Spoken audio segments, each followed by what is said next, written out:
Hello, everyone. Pontificator here. It's never ending. It looks like the CVED or CEVD or CVVV or whatever this organization is that I looked it up a few years ago. They give you a sticker, put it on your truck, and you're supposed to be good for a month, etc. It's like a little merit badge, and don't you feel good? I went to the to their website and I looked at the board of directors. It's nothing but the heads of state police organizations. It's supposed to be a safety-oriented organization, etc., etc., etc. Blah blah blah. BS, BS, BS. We have too many organizations out here involved in trucking. I truly feel that. It's just annoying. So now they're trying to end PC, personal conveyance. I don't know. I'm sure there's a large number of you out there that remember the good old days before electronic logs. Man, it was.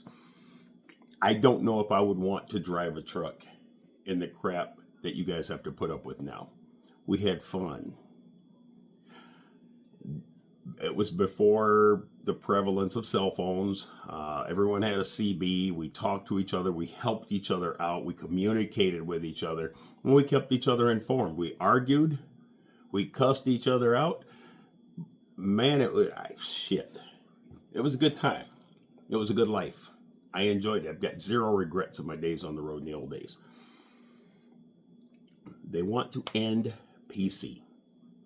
And I read their reasons. 38% of accidents involving this, that, and the other involve abuse of PC. Well, what were the full details on that? I mean, let's be honest. Mayor Fry, talk about Minneapolis. I grew up in Minneapolis, so get over it. I mentioned Minneapolis, but we're not going to go into politics. But he said something today that was so stupid, I think it should disqualify him for being governor. But it's relevant to what we're talking about here. In regards to the shooting, it is literally January 8th when he made the statement. 8 days into the year. 50% of the murders and the shootings in Minneapolis have been by ICE.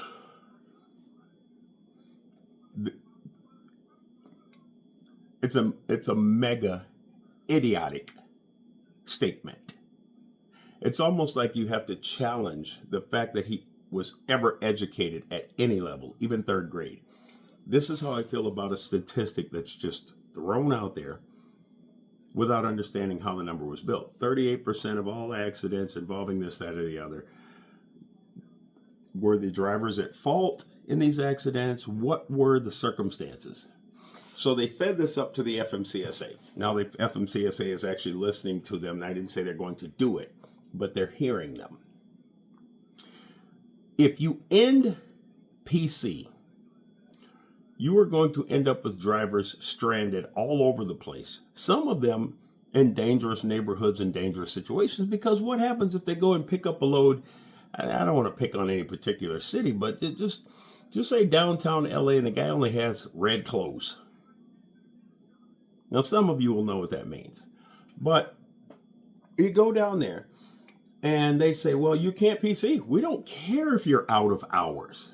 They're not thinking about the burden that they're placing on the human beings that are driving these trucks. And I'm just getting sick of it, man.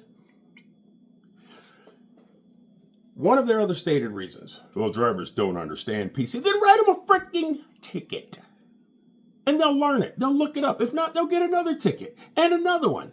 And eventually, the trucking industry will learn it. The truth is, I don't believe that drivers don't understand PC.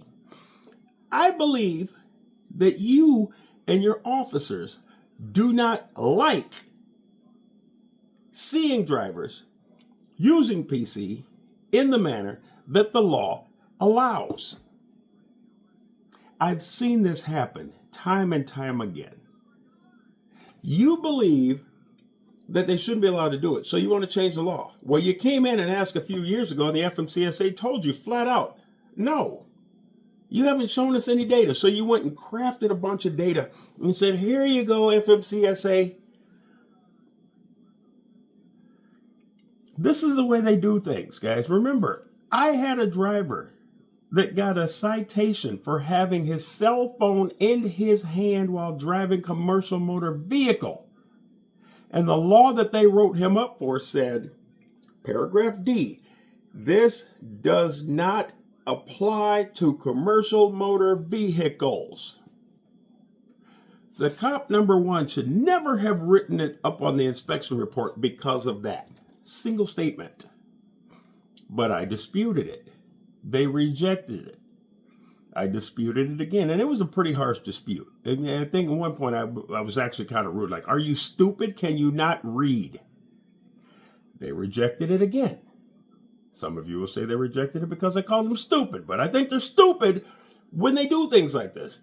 The truth is, it was their ego. It was their ego. If you write someone up for a violation that said it doesn't apply to them,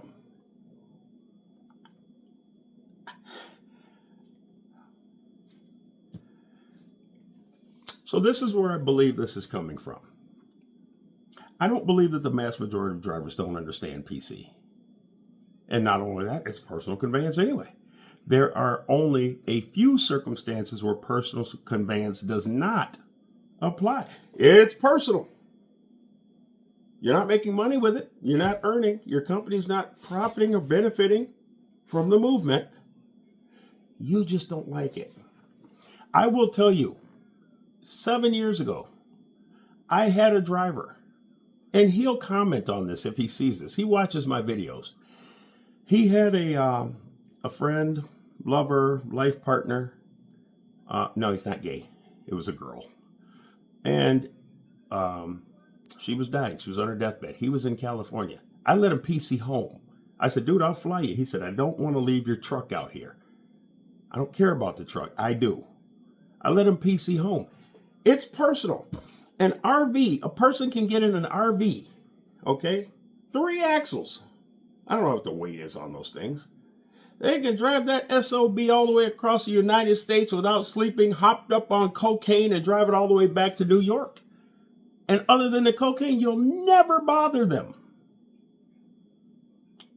Easily far more dangerous than a professional driver that does this every single day of his life. He made it to her before she passed. Guys, we've got to all stick together. Girls, we've got to all stick together.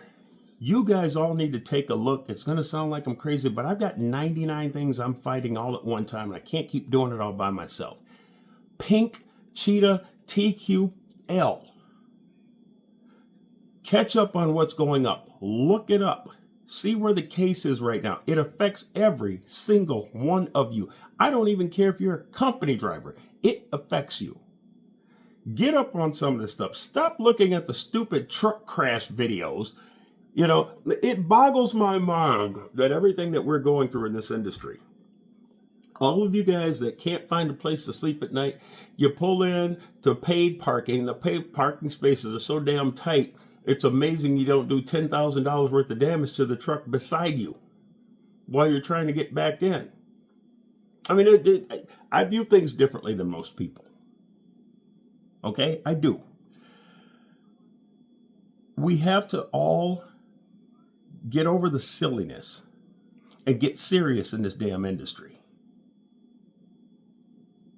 Sure, you got people out there, that are posting, look at this guy crashing his truck over here. Wow, what an idiot. Oh, I agree with you. He's an idiot.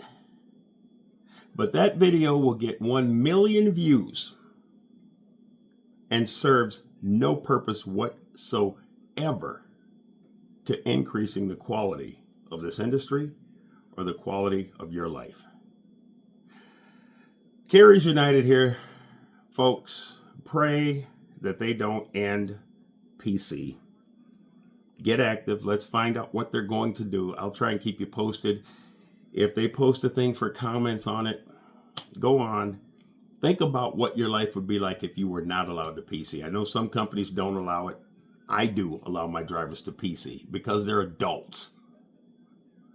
How would you feel as a state cop if you had to go, you weren't allowed to drive anywhere when you were off duty?